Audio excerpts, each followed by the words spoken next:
দেশের মাথায় যে বসেছে সে কি আর ছোটখাটো হিটলার মনে হচ্ছে নাকি? এত জ্বালাচ্ছে, কখন নোটবন্দি, কখনো লিঙ্ক করো আধারে, কখনো কি বলে কৃষকদের বিরুদ্ধে আইন, কথা বুঝে আসছে, কখনো জিএসটি, নানান ভাবে পেরেশান রেখেছে। শুধু একটাই কারণ, যাতে করে লোক না প্রশ্ন তোলে 2 কোটি চাকরি কই, রেল বিক্রি হলো কেন, কারেন্টের দাম বাড়ছে কেন।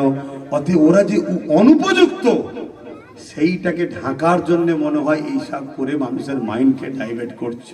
কিন্তু রাজ্য সরকারের কেউ বিশ্বাস করা যাবে না। কেন যাবে না? উনি বলছে একটা বাদ গেলে ছেড়ে দেবো না। কথা সত্য, একটা বাদ গেলে ছেড়ে দেওয়া উচিত নয়, কিন্তু তোমার উপরে বিশ্বাস করি কি করে? তুমি তো 90,000 অফিসার দিচ্ছ দিয়ে এসআর হয়, তুমি তো 221 কোটি টাকা লাগিয়েছে দিয়ে এসআর হয়, অফিসারদের পিছনে খরচ করছে রাজ্য সরকার। জানেন তো নাকি? কথা বলছে না, জানেন তো নাকি? না জানেন জেনে নেন।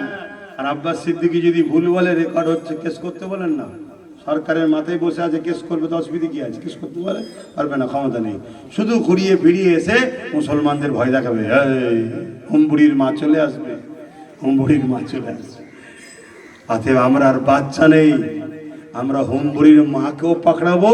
হুমবুড়ির মাকে যে গুজরাট থেকে রাস্তা দেখিয়ে দেখিয়ে নিয়ে আসছে তাকেও ছাড়বো না, তাকেও পাকড়াবো। বলুন ইনশাআল্লাহ।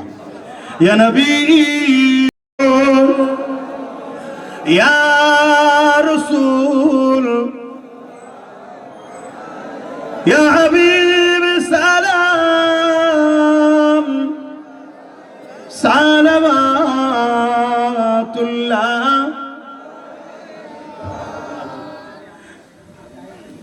এক মিনিট বাকি আছে, আজান হচ্ছে হয়তো।